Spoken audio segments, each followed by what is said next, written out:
This month on Real Pilates, we're discovering the spine alignment and a lot of things about the spine posture. Today, we're going to talk about the discs. So you have vertebra disc, potato, onion, all the way up the spine. And it's super important that the health of that disc stay springy. So the disc is a little round circle, and the out part of that circle is called the annulus, or it means in Latin a ring. And that ring has fibers that move in all directions. So the disc is designed to be compressed. It's designed to be a little bit pulled on. It's designed to have a rotation. It's designed to have a side bend. And it is designed so that the very center inside that annulus, or that outer ring, there is a gel inner nucleus. Now that gel is thick, and that gel is what cushions. So let's just say that I'm doing a pelvic tilt C-curve.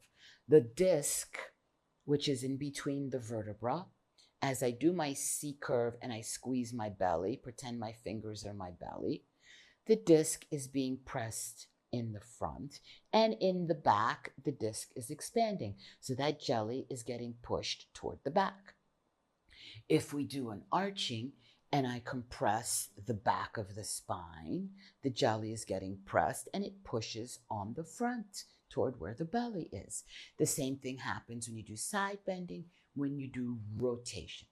But if you start to mistreat that disc by constant pounding in a way that is not positive stress, you can dismantle the way that it sits, disc, vertebra, disc, vertebra. So you may have heard about a lot of different horrible things that can happen to your disc. We're going to cover that. But today I just want to talk about the worst of it, which is technically called the ruptured disc. So you may see that term loosely, and a lot of people will say ruptured disc, but they're talking about a slipped disc, which is something different. We're going to talk about that later. Technically, and according to all guidelines, a ruptured disc is when that little jelly has a tear and the jelly squishes out of that disc. So a lot of things happen depending on where that is. A lot of those ruptured discs can happen anywhere, but a lot of them happen in that lower lumbar area. And that little jelly squirts out.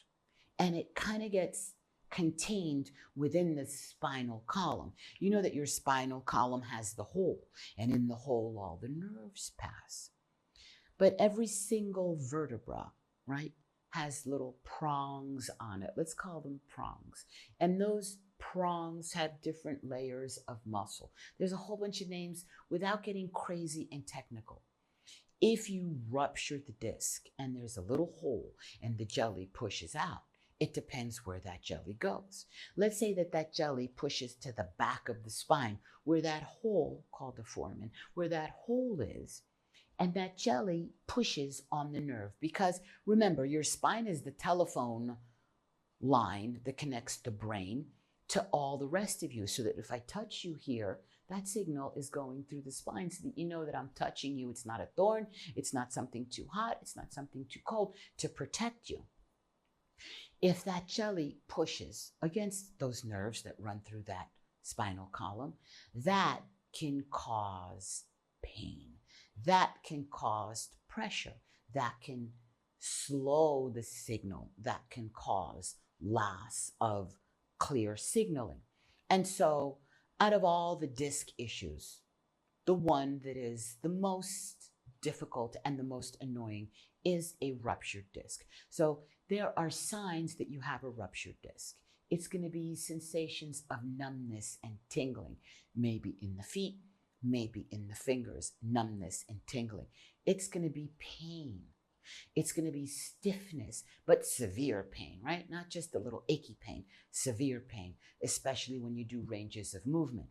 Sometimes, if the rupture is in, let's say, the lumbar and it's posterior, meaning toward the back, it can push on that sciatical nerve. Some people's sciatic is because there has been a little rupture.